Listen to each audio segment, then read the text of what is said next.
රැකි රක්සාවල් දුස්කර වූවාද දෙවියනියේ දොස් දුරු වේවාද අඹරන කලයට හතු පිපුණාවාද කබර ගොයින්ගේ ඇතුළත ආවාද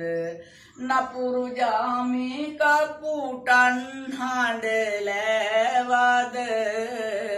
රුදුරු එවන් දොස් දුරු වේවාද ගෙයුඩ වහලේ බැන්දාද මීවාද නයි පොළඟුන්ගේ සැමතැන දීවාද හයියෙන් ගෙයි ඉඳ දෙස්බස් කීවාද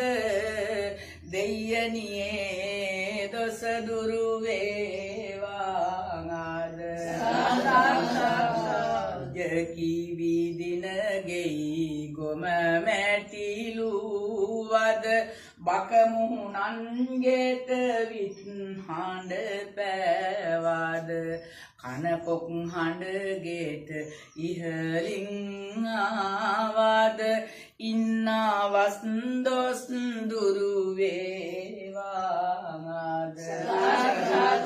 එලිපත්ෙහි ඉඳ හිස පිරුවාද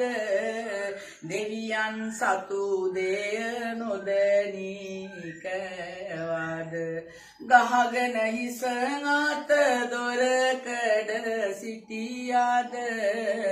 ඉන්නවස් දොස් දුරු වේවාද සාලතෙහි හග මූල නොකඩා කෑවාද ලිප මුල අලුනෝ තබා පිටලුවාද දන දෙක බිම හැන පොල් හැඹරුවාද ඉන්නවස් දොස් දුරු වේවාද සිතසත්පත්තිනි අම්මේ එවැනි අසුබ සිදුවීම් මේ නිවසේ මේ දරුවන් අතින් වී තිබුණේ වී නමුත් පත්තිනි අම්මේ සෑම සියලුම දෝෂ මේ සලුවට කැටුවීමෙන් අද මේ මොහොතේ දූ දෙවියන්ට වේවා මේ නිවස